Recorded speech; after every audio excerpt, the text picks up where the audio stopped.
So I want to get your take on what Kramer had to say. Agree with him that we're going to continue to see this rotation out of tech.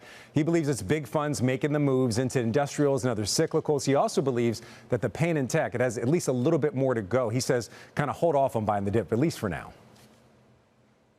Yeah, I think broadly I agree. I think you're seeing the rate cut trade and big tech with their, big balance sheets, full of cash, low debt, moats. They kind of bring their own growth to the table. They're not a rate trade. They're seen as low duration stocks. So I think there's some cyclical spots in tech. I think semis probably could benefit from lower rates and a soft landing in the economy. But what you're really seeing is things like utilities, rate proxies, real estate. And I think, that trade probably has room to run here as the Fed, pulls forward 3-4 rate cuts into 2024. It's so funny you bring up semis right now. Of course, Nvidia earnings are coming up. Such a big and important stock, not only when it comes to its weighting, 6% of the S&P, 7.5% of the triple Qs, implied volatility, 10% to the upside or downside, but it's also sentiment. So if there were any other time, maybe the cyclical trade could just keep going on, unabated completely. But do you think Nvidia has the potential, at least, to move money back into tech if this report is better than expected?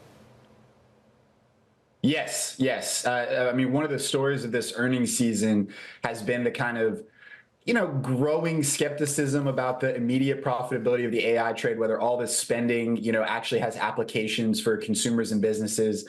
In the near term, I think everyone kind of believes in AI as a secular growth trend. Long term, Nvidia's report can change all of that mixed sentiment and I think start to pull money back into AI if it shows another one of these blowout quarters that, people are talking about AI and pulling forward some spend, and there are applications, and they are such an important stock, and what they have to say on AI is so critical. I think it can change sentiment on the whole space overnight.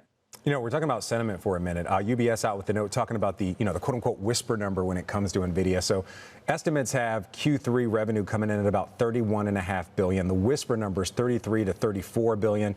We're showing it on the screen right now. In your mind, does Nvidia have to get to that whisper number to reignite that tech trade, or is simply just meeting, again, sky-high expectations? Is that good enough? I do think we're at the point where meeting expectations is probably not enough.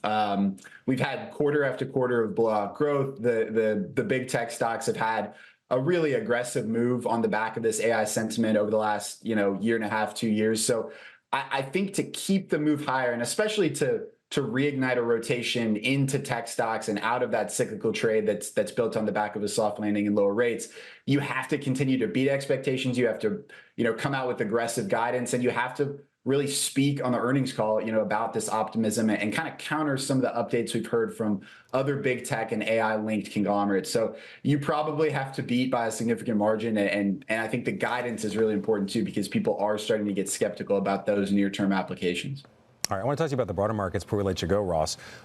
Yesterday, 93, I believe it was, S&P 500 stocks hitting 52-week or all-time highs. We're going to show a board of some of the names. I want to get your take on some of the names that hit these all-time highs. We're talking Coca-Cola, Colgate-Palmolive, United Health, Universal Health, had a guest, the CEO is a guest on the show here.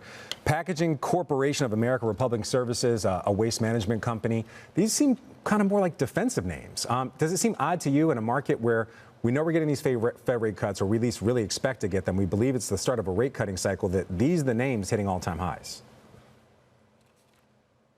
I think it's tricky. On one hand, you've got these defensive names that can be viewed as yield proxies because they bring a dividend to the table. And so if yields are heading down, it should benefit companies. You've seen it in utilities as well, which are historically defensive, even in a big, broad up market and a strong economy. So I think there's a yield component to it. I also think a lot of the staples you mentioned are going to benefit from lower input cost inflation. We're seeing inflation come down across the board, whether it's in labor or raw materials. So I think it's just those are defensive names, but I bet you could pull a similar list for some cyclical names. I think it's just a big, broad bull market, and a lot of stuff is working. That's what we want to see at this point in the cycle.